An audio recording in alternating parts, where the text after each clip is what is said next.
All right. Here you shoot Judah here.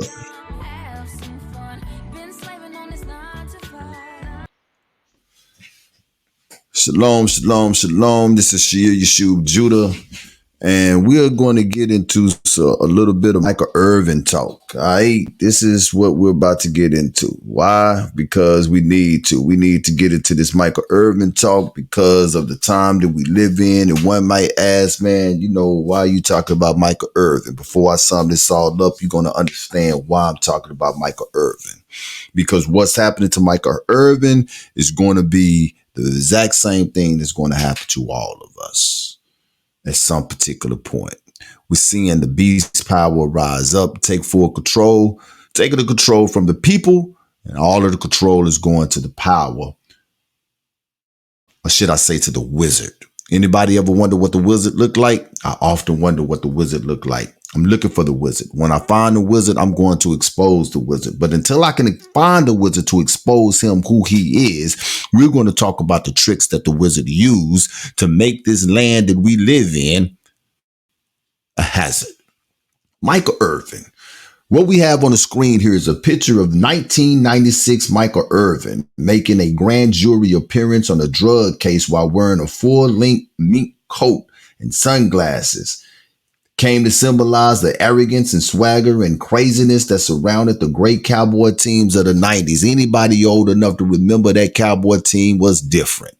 Michael Irvin was probably the ringleader of that Cowboy team. That was different. I remember this particular day as if it was yesterday. I'm from Dallas. And if anybody had told me that there was that 1996 Michael Irvin that said something inappropriate or acted out of character a few days ago, I would have believed it. But as soon as I heard the story, I said to myself, I don't believe it. But I was patient because I wanted to wait for the video to come out, because the incident was supposed to have happened in a hotel lobby. And the time that we live in today, there are cameras everywhere. You can't be seen. You can't do nothing without being seen or heard. So I said, I'm going to sit back and I'm going to see how this thing play out. Now, the sad thing about this is that NFL Network, they didn't have their employees back.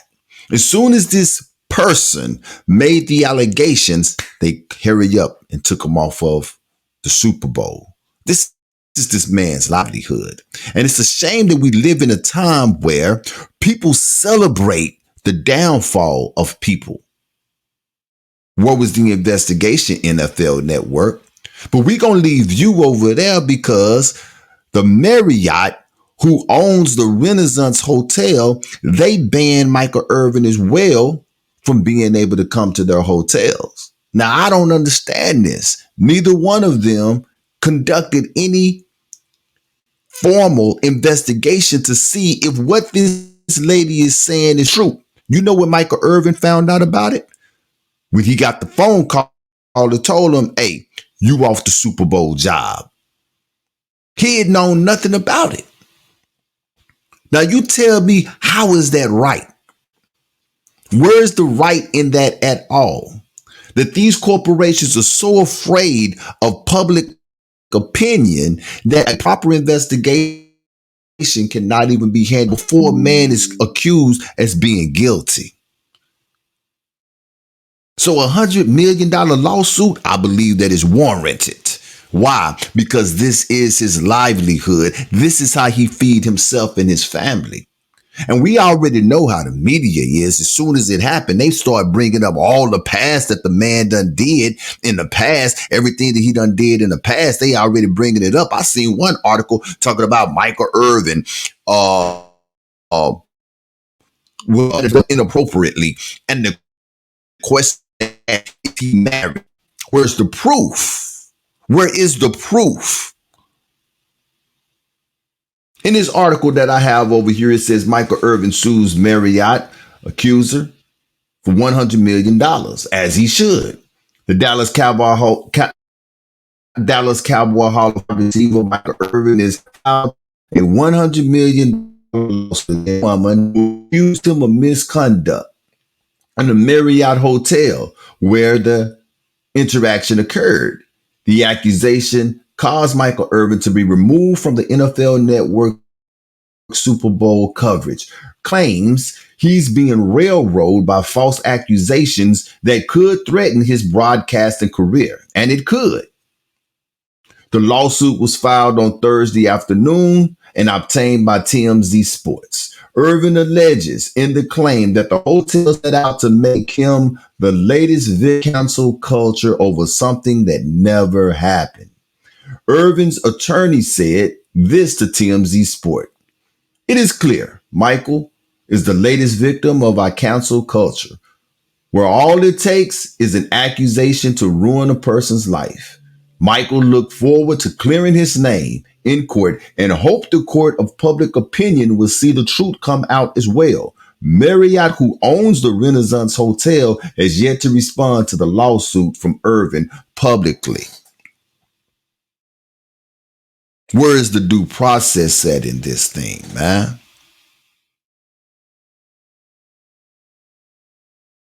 And this is how I truly feel about this, okay? I'm going to tell you that if this comes out and this lady was lying, her face needs to be plastered in every media across the board. ESPN needs to run a whole segment on her and talk about everything that she has done in her life. Where did she even get the notion to do something like this at?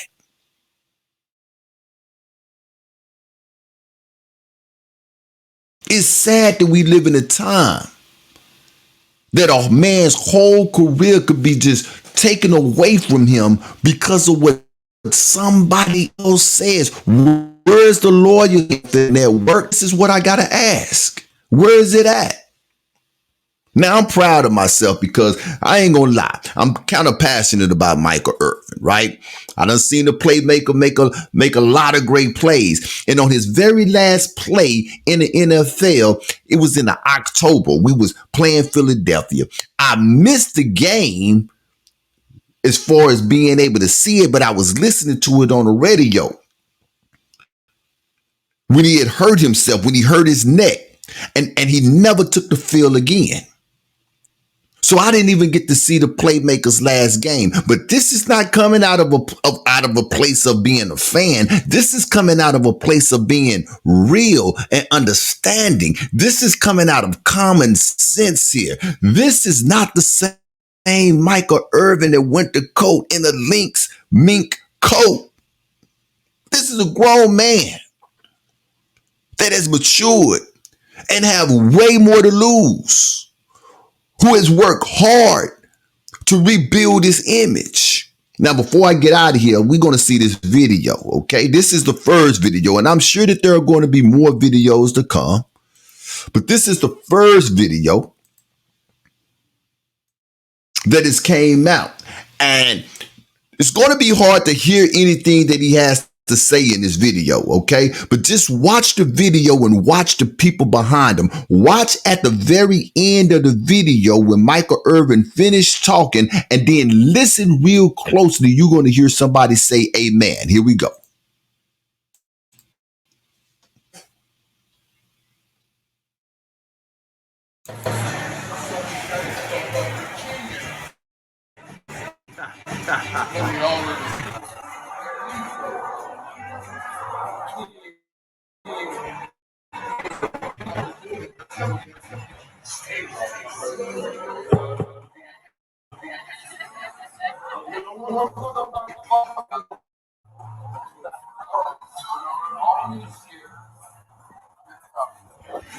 Amen.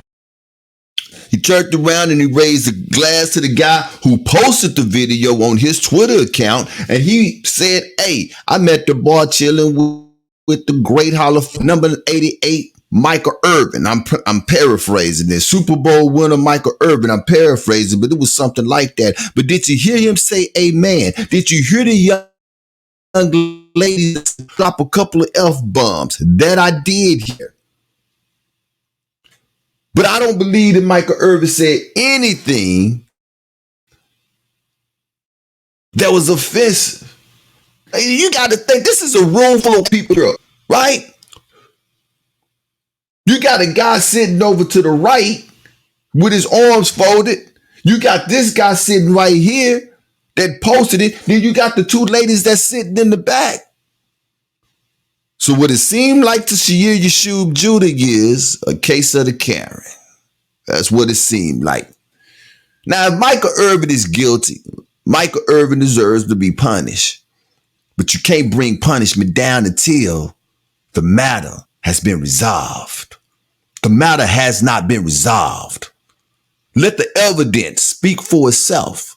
And if it comes back that this man is innocent, NFL Network, you owe this man an apology. Renaissance, you owe this man an apology. And Becky with the good hair, she needs to be exposed.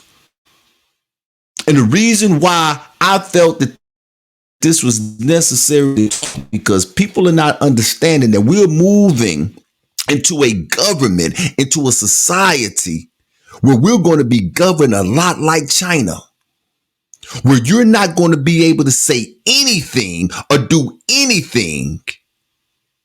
Your Second Amendment rights are just going to be thrown out the window. And the scary thing about this is that people are asking for this here. This is what they're asking for. 1996, when that man walked into that courtroom, times was good then. Shows like All in the Family was on, The Jeffersons was on. Those shows could not survive in today's time. So let's see what the evidence has to say going forward. Shia Yashub Judah, please do not forget to check us out on Thursday nights, Truth Be Told Flex podcast. With that being said, it's your first time here, please like and subscribe, leave a comment, ring that bell so that you can get all of the notifications that is coming up in the future. With that being said, shalom.